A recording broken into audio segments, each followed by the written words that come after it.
What is up, everyone? Welcome back to our lawn, and today we're giving you the July update, and we're talking a little bit about what I did to help bring the yard back from the very brown wasteland that we had when I had come off my surgery and it was very hot and it hasn't rained.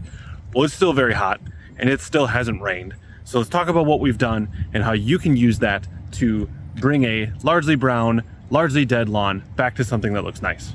And I have two controls to show you. The first is the side yard, which used to be real low playground, but that hasn't worked because I just haven't had the time amongst everything else I'm trying to do to bring the yard back from when I had my surgery. So it has been left alone entirely, except for 3 applications of a 16-6-10. You can see some green areas where the shade helps it out, but generally all very, very brown. And this is a non-shaded area. This is a part of my yard that I have abandoned entirely now for 2 years. No herbicide, no water, no fertilizer. It's just mowed when it needs to. And actually the last time this has been cut is probably 2 months ago. And so there you go. Now you have context for what the unmanaged parts of my yard look like. I will again, as we go around the rest of the yard, we'll flash up what it looked like earlier in the year when I started, and then what we've been able to get it to now. We'll talk about the applications, what we spent, what we've done, the mistakes I believe I've made, the things that I would do differently to hopefully help you do better in recovering your brown lawn into the summer. So we start here in the front, which is generally looking quite a bit better than it was looking previously.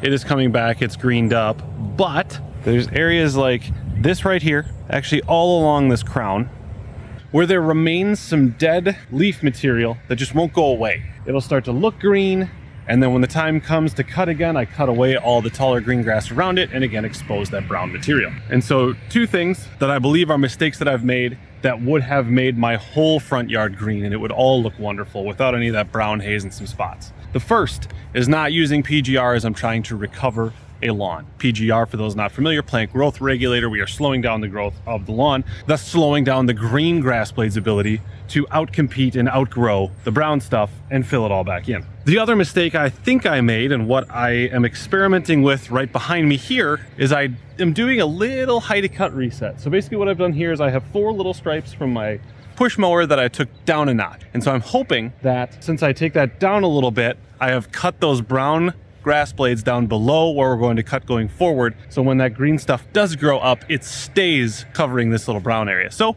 we'll see how that works. I'll keep you posted as time goes on. So brief intermission to talk about what I've done, what I've spent, and what you can expect to try to accomplish in these types of scenarios where you have a brown lawn that's gone dormant, that's been mismanaged, and you want to bring it back. So the first and most important thing that I've done is water. And that will be the first and most important thing any lawn, any person trying to keep a lawn green can do. We have to have the water that we need to make it green up. Nothing else we do matters. You saw I've fertilized over there. It's still brown. And it doesn't matter what sprinkler you have. It doesn't matter how you're set up. You just have to get enough water down 3/10 to a ½ inch at a time, ideally, but I have a whole video on watering and you should go watch that instead of me talking about it here. The next is I have fertilized more than I did last year. Quite a bit more. I have put out 3 rounds of a 16-6-10. The reason I wanted that ratio is because my most recent soil test showed that I am a little short in phosphorus and potassium, so I want to bring those nutrients back. And then I wanted to put out, and what I have done is about a ½ pound of nitrogen every 4 or so weeks to really try to push as much growth as I can. The last piece and the most expensive, because we are watering when we have to be watering, there is a chance when the heat and temperatures come in that we're gonna have disease problems, and I do consistently and all the time have disease problems. So I use a product called Armada that is a group 3 and 11 fungicide, and that does generally what I need to do to keep the disease pressure at bay. I also use a micronutrient product, which is a 1200 with iron and manganese. That's a liquid just to get some of the micronutrients that we need to apply into the yard. Usually I will go out with that when I do my plant growth regulator, which is the last thing that I've done, and I wouldn't actually recommend now that I've done this for a bit when we're trying to get a yard to recover. So the number of applications and the cost per thousand that I have had with the products that I'm using should be on the screen. Now you can look at those and decide, pick and choose how you want to go about this in your yard. But the biggest thing, water, water, water. Spend your money there first, allocate from there. Backyard has been on the same program as the front yard and has had similar results. We're starting to green up, but there are still spots down here, back there, across in the bent grass where I still have problems. I also have a control in the back because of how I water. I can't water over here, and you can see what that looks like without watering, even though it has been sprayed, fertilized in exactly the same way. that all of this has. Again, I just want to highlight the importance of watering. Same program we just discussed, same fertilizers, same everything. It's greened up, it's coming back. As the year goes on, we're going to get closer and closer to the yard looking how I want it to look again, but we're just not there quite yet. And I am now, as I would be due for another plant growth regulator application in the front of the backyard. I'm done doing that. I'm going to let it grow as vigorously as it can through either until the end of the year or when it's fully greened up. And that brings us to what I'm sure all of you have been waiting for, which is the putting green. And we got a lot to talk about. So we're going to start on the green. The green itself continues to be the best it's ever looked. I'm sand top dressing this lightly with my push spreader about every 2 or 3 weeks or so. Basically, once it starts to look fully filled in, I give it another week after that, and then we come over and hit it again, just making sure that we keep a firm, smooth, thatch-free, hopefully disease-limited surface to play on. And then since we're standing here, we have green expansion. So that's been a project that I have followed along with my last few videos here, where I scalped this down to greens height. I scuffed it up,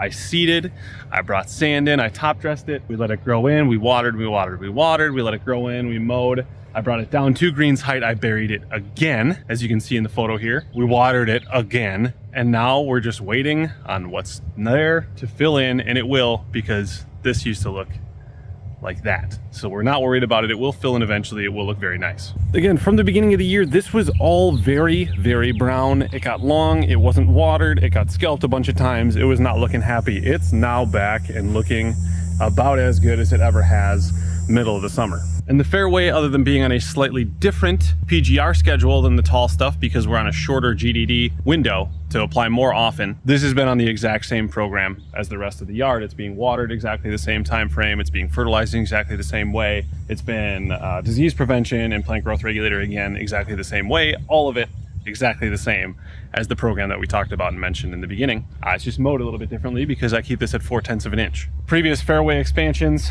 and dirt circle looking wonderful. I absolutely love bent grass. The other project that we get to, which we're just now walking up to, and what I have also tracked on the channel, you would have seen me seed it, till all of that, get it seeded and be watering, is the most recent and final fairway expansion. How good does it look? It's wonderful. It all came in, it's growing well. I've cut it 3-4 times already. It has now actually been hit with PGR for the first time. I don't know if it's too early for that. I was spraying the rest of the practice facility. I wanted to spray this, so I sprayed it. It's now starting to tiller out. We're seeing it start to take a darker green color from its kind of limey green when grass comes out from seed. It's a little more lime green. A lot of it's starting to darken up. We're tiller. Super excited. Couldn't be happier. We got weeds coming in. We're not worried about weeds coming in. Spraying weeds out of grass is about the easiest thing you can do. When that time comes, when we spray back here, we'll talk about it. We'll talk about what we're gonna do and how we're gonna spray these out. Not an issue, nothing to be worried about. And that's it for the annual July update. Again, I'm having about my worst year that I've had ever in terms of what my yard looks like throughout the season. Again, because of that knee surgery, I wasn't able to take care of it. And so this is where we're at. I'm not panicking. It's taking a little bit longer than I thought it would to have it look nice and be back to where I want it to be, but it's getting there, and it's really only a time game. If we're in lawn care, if we want a nice yard, we are playing a very long game, and we can't be in a hurry, and we can't get stressed out, because we just got to keep doing the same stuff that we're doing now, and eventually this will all look how I want it to look, and your yard will look how you want it to look as well. So, things to keep an eye out for. The final put together package on how to have a putting green in your backyard, and what I believe to be the easiest and best way to go about having that, coming out soon as that begins to mature and fill in. The other thing is a video on seeding. I have now done 10, 11, 12 seeding projects, had all of them succeed, and I have done less work than just about any other seeding videos on YouTube where they talk about all the things you have to look. You just need a prepared seed bed and water and you'll be good. So that video will come out to make sure that you never fail in your seeding projects. Going to continue to keep you along for the ride and the journey on everything we're doing here in our lawn as we go, and I try to take a property that was horrible, really looked even worse than back there looks now, because we've actually made that look better, believe it or not, and taking a terrible property that was mismanaged, completely neglected, and bringing it to something that I am very proud of. And not only am I proud of it, but I have a putting green, a almost 7,000 square foot practice facility in my backyard. And this is something that you absolutely can do as well. That's why I'm here. That's why I'm talking to you. I want to make sure that you can do all the things that you want to do in your yard as well, for as little work and as little money as possible. So, as always, thank you so much for watching. Leave any comments, questions you might have. Like the video, as that does help. Thank you so much for watching. We'll see you next time.